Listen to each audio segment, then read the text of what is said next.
Welcome to today's Explainer. Today, we are taking a close look at one of the most famous, instantly recognizable structures on the planet, the Taj Mahal. We all know it, right? It draws over 6.5 million tourists every single year, making it the most visited destination in India and the 8th most visited worldwide. But beyond that perfect white marble silhouette you've seen in a million photos, there's this incredibly rich story. We're talking intense labor, literal centuries of mystery, and some absolute architectural genius. Here is the game plan for today. 1. The ultimate symbol of love. 2. A masterpiece of engineering. 3. A global construction effort. 4. Secrets, illusions, and myths. And finally, 5. Protecting the crown jewel. Okay, let's jump right in. To really wrap our heads around the sheer scale of this place, we have to talk about the cost.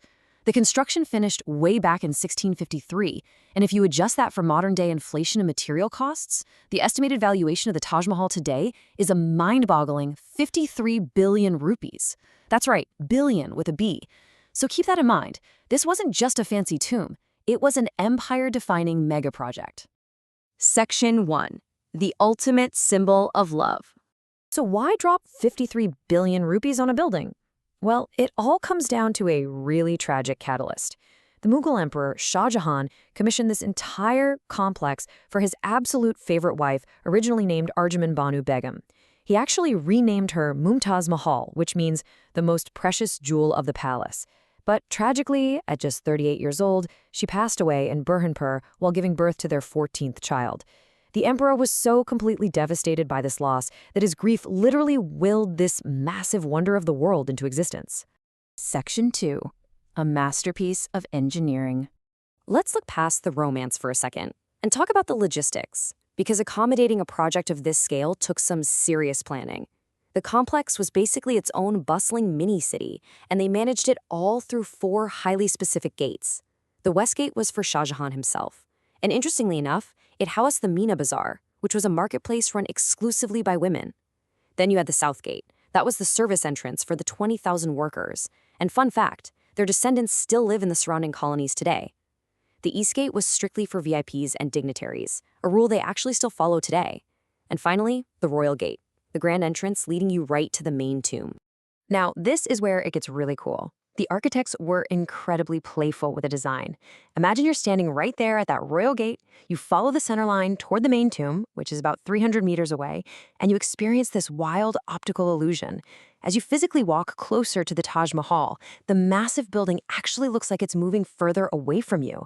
It's this deliberate, genius trick of the eye that just leaves people absolutely mesmerized before they even step inside. And the brilliant design choices don't stop there. The designers actually hid mathematical Easter eggs right into the landscaping. Picture this. Within the complex, there are exactly 16 gardens and 53 functioning fountains.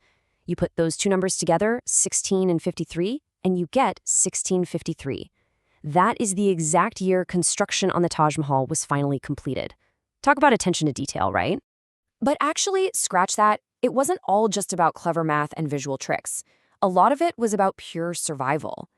If you look really closely at those 4 iconic minarets, the big towers surrounding the main dome, you'll notice something odd. They don't stand perfectly straight. They actually lean just slightly outward. And this was a masterstroke of engineering. Why?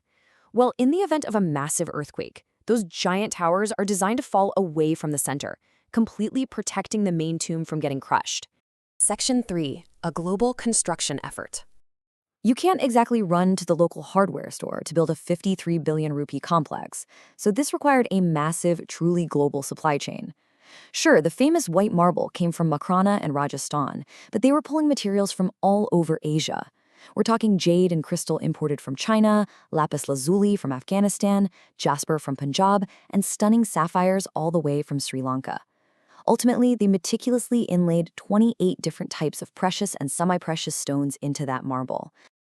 So, how do you move tons of solid marble and precious gems across entire continents back in the 17th century?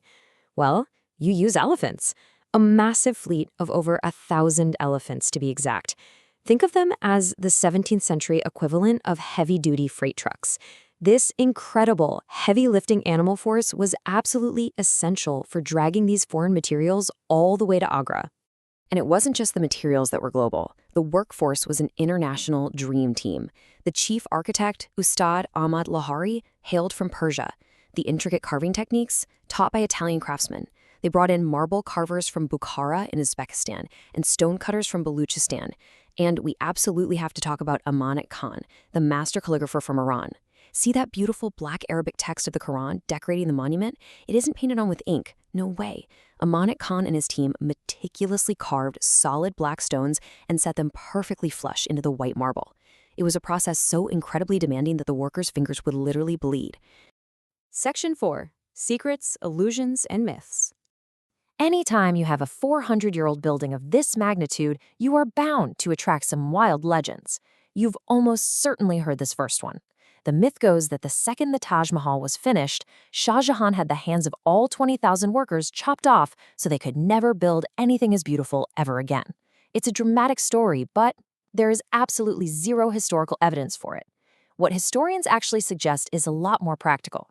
Shah Jahan probably just paid his master craftsmen a very generous lifetime salary, essentially locking them into a strict 17th century non-compete contract.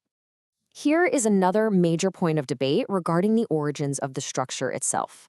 Back in 1989, a writer named P.N. Oak published a book claiming that the Taj Mahal was originally a Shiva temple named Tejo Mahalaya. Obviously, this claim sparked a ton of widespread discussion. However, the historical consensus on this is firmly established. Both the Archaeological Survey of India and a formal ruling by the Supreme Court of India in the year 2000 rejected the claim, citing the extensive, documented historical proof that Shah Jahan constructed the monument. But, there are some genuine secrets hidden away here. Deep beneath the main floor, there are 22 mysteriously locked basement rooms. These chambers are permanently sealed off to the public, and they house the actual true graves of Shah Jahan and Mumtaz. Yep, the ones all the touristic photos of upstairs are just replicas. Even crazier, this basement level connects to a secret underground tunnel leading straight to the Agra fort. It's famously said that Shah Jahan's daughters used that very tunnel to discreetly transport his body to the Taj after he died. Section 5. Protecting the Crown Jewel. Surviving 400 years is no small feat. So how has this pristine white marble structure been defended from wars and time? Well, the government has gone to extreme physical lengths. During World War II, they actually encased the massive main dome entirely in a sprawling structure of bamboo scaffolding, just to confuse enemy bombers. And it worked. They repeated that exact same camouflage tactic during the wars in 1965 and 1971. Today, though, the enemy isn't bombers, it's pollution. The smog from Agra literally turns the white marble yellow.